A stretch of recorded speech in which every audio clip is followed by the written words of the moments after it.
হরে কৃষ্ণ, রাধে রাধে আমার সকল প্রিয় মিষ্টি বন্ধুরা।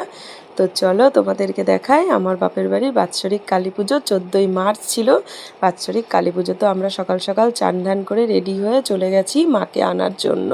তো আমরা কিন্তু খানিকটা রাস্তা হেঁটেই যাই, যেখানে ঠাকুর আনতে যায় সেখানে, তার মানে তাদের বাড়িতে। তো আমার ভাই কিন্তু মাথায় করে ঠাকুর নিয়ে আসবে। এতদিন কিন্তু আমার বাবা কাকারাই নিয়ে আসতো। তো এটা কিন্তু আমার দাদুর আমলের পুজো। তো এখন যেহেতু বাবা কাকাদের বয়স হয়ে গেছে, তো ভাই কিন্তু মাকে মাথায় করে নিয়ে আসে। তো আমরা যখন রাস্তা দিয়ে হেঁটে আসছিলাম, আমরা কিন্তু সকলেই গেছিলাম, মা, কাকিমা, বাবা, ভাই, দাদারা, আমাদের ওর বাবা, ভাইয়ের বউ, সবাই মিলে গিয়েছিলাম। তো রাস্তা কিন্তু এতটাই গরম ছিল যে পায়ে প্রচণ্ড লাগছিল।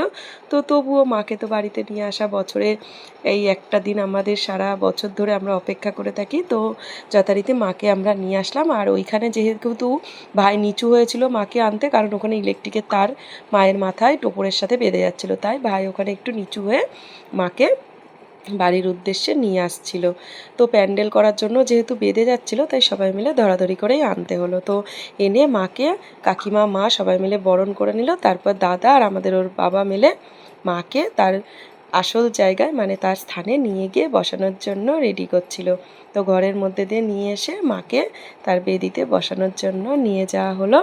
তো সেখানেই ঠাকুরমশাই, মানে দাদা এসে পুজো করবে, যিনি ঠাকুরমশাই আমাদের, তো পুজোয় বসবেন। তো এবারে চলো তোমাদেরকে দেখাবো আমাদের মায়ের পুজো।